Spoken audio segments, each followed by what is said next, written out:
The year 2025 began not with a quiet celebration, but with a loud declaration of war. On New Year's Day, the hip-hop world was jolted awake by a new track from Brooklyn's own Joey Bada $. The song, titled "The Ruler's Back," was not a simple party anthem to ring in the new year. Instead, it was a direct and audacious challenge aimed squarely at the undisputed king of the West Coast, Kendrick Lamar. This single act served as the spark that would soon engulf the entire rap scene in a firestorm of lyrical battles, reigniting the age-old East Coast versus West Coast rivalry for a new generation of fans and artists to witness. The gauntlet had been thrown down with undeniable force. Joey's track was meticulously crafted to provoke a reaction from Lamar. The lyrics were sharp, questioning Kendrick's current reign and positioning Joey as the rightful heir to the throne of lyrical supremacy. He painted a picture of a complacent king, one who had grown comfortable and distant from the streets that once defined his music. This was more than just a casual mention. It was a full-scale lyrical assault designed to grab headlines and, more importantly, to force Kendrick's hand.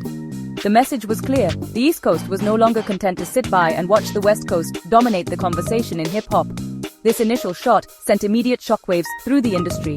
Fans and critics alike began dissecting every line, debating the merits of Joey's claims, and speculating on how, or if, Kendrick Lamar would respond. The move was incredibly bold, considering Kendrick's near-mythical status, following his monumental beef with Drake in 2023.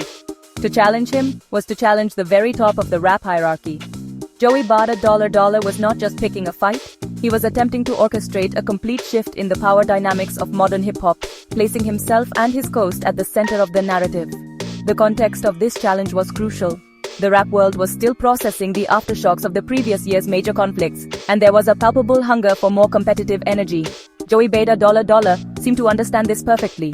He didn't just release a song, he launched a campaign. By targeting the biggest name in the game, he ensured that his voice would be heard.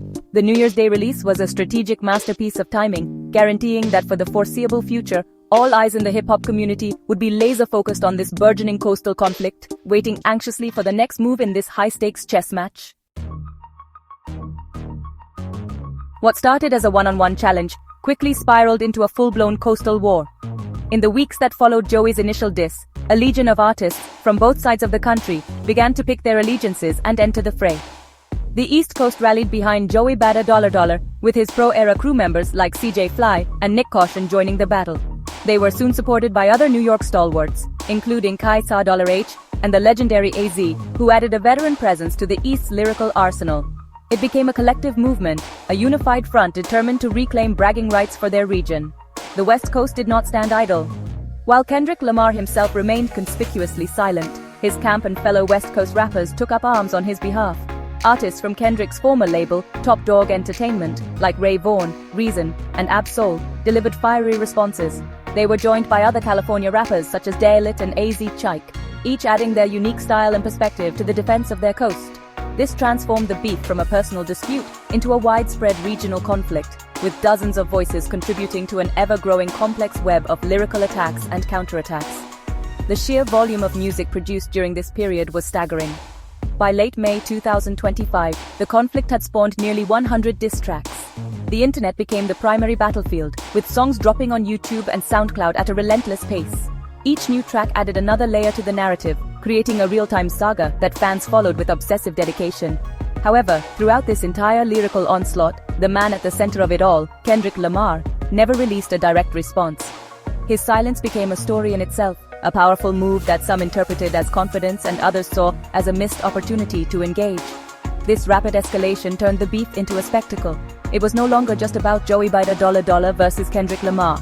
It was a showcase of talent from across the hip-hop landscape. The constant back and forth kept the energy high, with each side trying to one-up the other in terms of lyrical dexterity, clever insults, and raw aggression. The conflict became a living, breathing entity, fueled by the competitive spirit of the artists and the insatiable appetite of the fans. The silence from the top only made the voices below that much louder, as everyone clamored to make their mark in 2025's epic showdown. As the diss tracks multiplied, so did the questions about the true motivations behind the beef. Many critics and fans began to suspect that the conflict was less about genuine animosity and more about strategic self-promotion. Joey Bada $. Had an album scheduled for release on August 30, 2025, and this high-profile battle was the perfect marketing tool to build anticipation. His move to trademark the term "T-Dest" A clear play on Kendrick's former label was seen by many as a calculated clout-chasing maneuver rather than a sincere artistic statement. The beef in this light looked like a brilliant but cynical business decision. The quality of the lyrical warfare also came under scrutiny. While the conflict generated excitement, some felt it lacked the substance and artistic depth of previous legendary rap battles. New Orleans rapper D1 publicly called for a ceasefire, arguing that the constant stream of diss tracks had devolved from quality art into a messy spectacle. His comments highlighted a growing sentiment that the focus had shifted from clever wordplay to shock value. The beef was entertaining, but many questioned whether it was contributing positively to the culture of hip-hop, or simply lowering the bar for what constituted a meaningful lyrical exchange. The content of the tracks also veered into controversial territory, raising serious concerns. Some rappers resorted to using homophobic slurs and other offensive language to score points. In his track The Finals, Joey Bada $$ used a line that drew widespread criticism for its homophobic undertones. In response, West Coast rapper Ray Vaughn referenced the highly publicized legal troubles of Sean Diddy Combs, using the serious allegations from his racketeering trial as fodder for insults. This trivialization of real-world trauma and the use of cheap offensive tactics were seen by many as a step too far, tainting the competitive fun of the battle. This blend of entertainment and controversy created a tense atmosphere.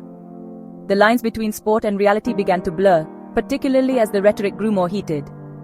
LA rapper AD posted a threatening message on X, warning East Coast artists about their safety in Los Angeles, which escalated the tone beyond a simple musical competition. This post, and others like it, sparked legitimate fears that the lyrical sparring could spill over into real-life violence, a dark echo of the tragic East versus West beef of the 1990s. The fun of the battle was constantly shadowed by the risk of it becoming dangerously real.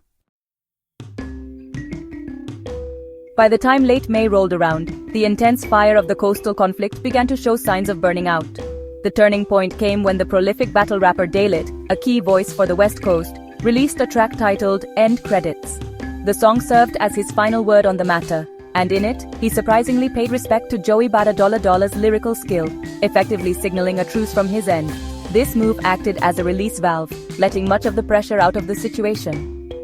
With one of the most active participants bowing out, the momentum slowed and the relentless pace of diss tracks finally began to ease. While the primary conflict between the coasts was winding down, one of its most significant and positive outcomes was becoming clear: the incredible exposure it provided to a new wave of artists. This battle became a massive platform for rappers who were previously not household names. Artists on both sides of the conflict saw their streaming numbers, social media followings, and overall public profiles skyrocket.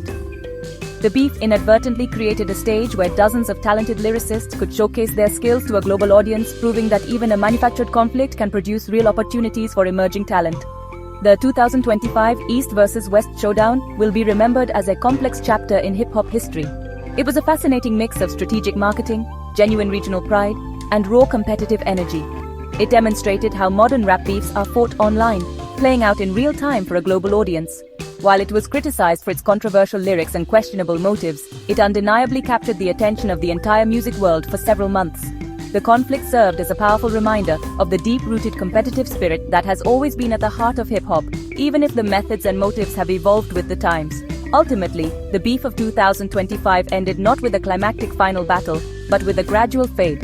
It left behind a trail of memorable tracks, heated debates, and a handful of newly minted stars who seized their moment in the spotlight. While Kendrick Lamar never officially entered the ring, his silence loomed large over the entire affair, a testament to his untouchable status.